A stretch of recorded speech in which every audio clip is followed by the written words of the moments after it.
Right now, as you read this, you are breathing through one nostril, not both. 1. Air is pouring freely through a single side of your nose, while the other side sits quietly swollen, narrowed, almost closed, simply waiting for its turn. You never noticed. You have been doing it your entire life, every minute of every day, and somehow it stayed completely invisible to you. But the real answer to why is far stranger than a stuffy nose. Try something. Close your mouth. Press one finger against your left nostril and breathe in through the right. Now switch sides and breathe again. One side will feel open and effortless. The other will feel tight, reluctant, like breathing through a coffee stirrer. That difference is not random. It is not a cold. It is a clock. Your nose is running a schedule. Scientists call it the nasal cycle. Every few hours, without your permission and without your awareness, your body shuts down most of the airflow through one nostril and opens the other. Then, hours later, it silently switches back. You are not really breathing through your nose. You are breathing through half your nose, taking turns, all day and all night, year after year. The man who first wrote this down was a German physician named Richard Kaiser, back in 1895. He was studying the inside of the nose when he realized that the swelling he kept seeing was not a sign of disease. It was rhythm. The tissue inside the nose was inflating and deflating on a regular schedule, side to side, like a slow tide moving in and out. But why would a nose do that? Why would evolution build a breathing organ that deliberately blocks half of itself every single day? To answer that, you have to understand what is actually inside your nose. It is not just bone and cartilage and skin. Lining the walls of each nostril is a special kind of tissue, soft, spongy, packed with blood vessels that can swell and shrink on command. It is structurally the same family of erectile tissue found elsewhere in your body.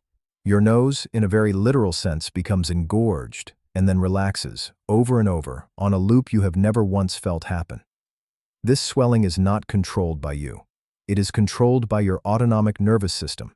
That is the silent, automatic part of your nervous system that runs everything you never think about. Your heartbeat, your digestion, the size of your pupils in a dark room. It has two opposing settings. One speeds you up, the sympathetic branch, your accelerator. One calms you down, the parasympathetic branch, your brake. And here is the strange part. These two branches do not act on your whole body at once. They take turns, region by region, in slow rolling waves. In your nose, those waves become the nasal cycle. One side relaxes and swells shut, while the other side tightens and opens wide. Then, quietly, they trade places. Your breathing has a left shift and a right shift, and the management running it never clocks out, never sleeps, and never tells you what it is doing. Does everyone do this? Very nearly. In 1927, a physiologist named Dr. Heetdirks carefully tracked the cycle across many people and found that most of them ran it on a clear, repeating rhythm. Later, work agreed. Somewhere around 3/4 of people have an obvious, measurable nasal cycle. The rest have a quieter version, harder to detect, but the underlying machinery is the same in everyone. You have it too. You simply never had a reason to look for it.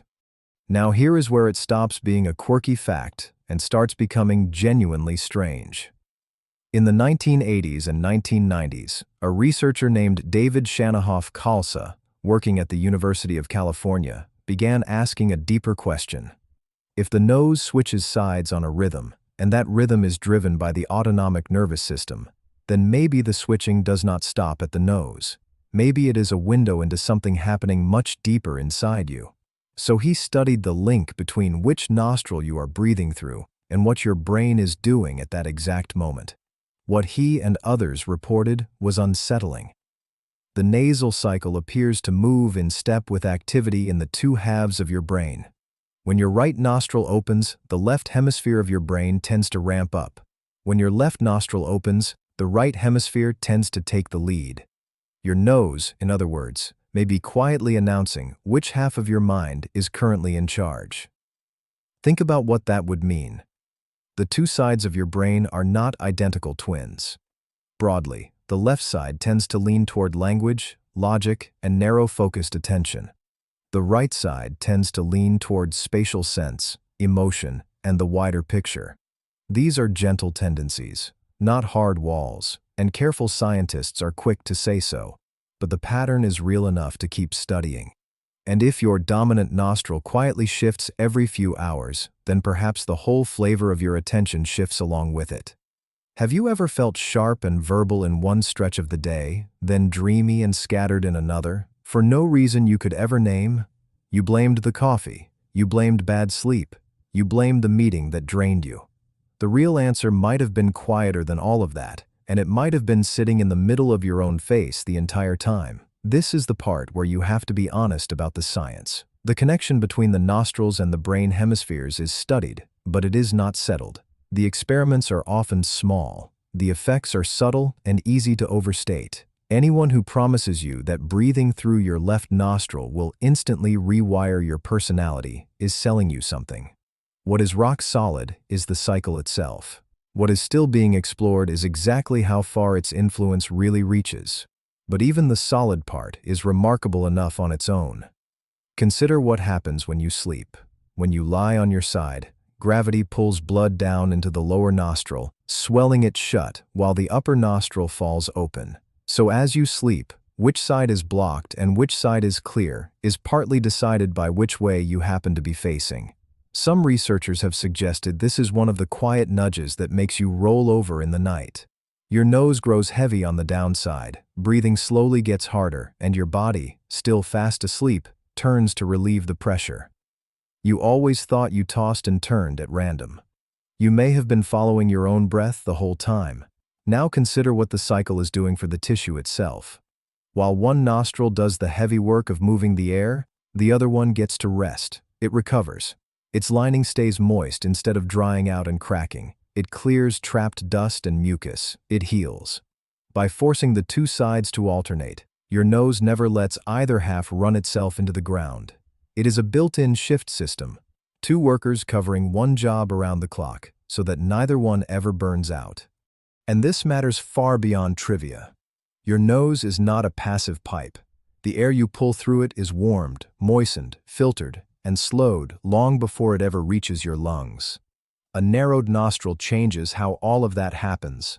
Researchers have suggested that the more congested, slower side may be better at certain kinds of sensing and conditioning of the air, while the wide open side moves breath quickly and efficiently. So you are not simply breathing.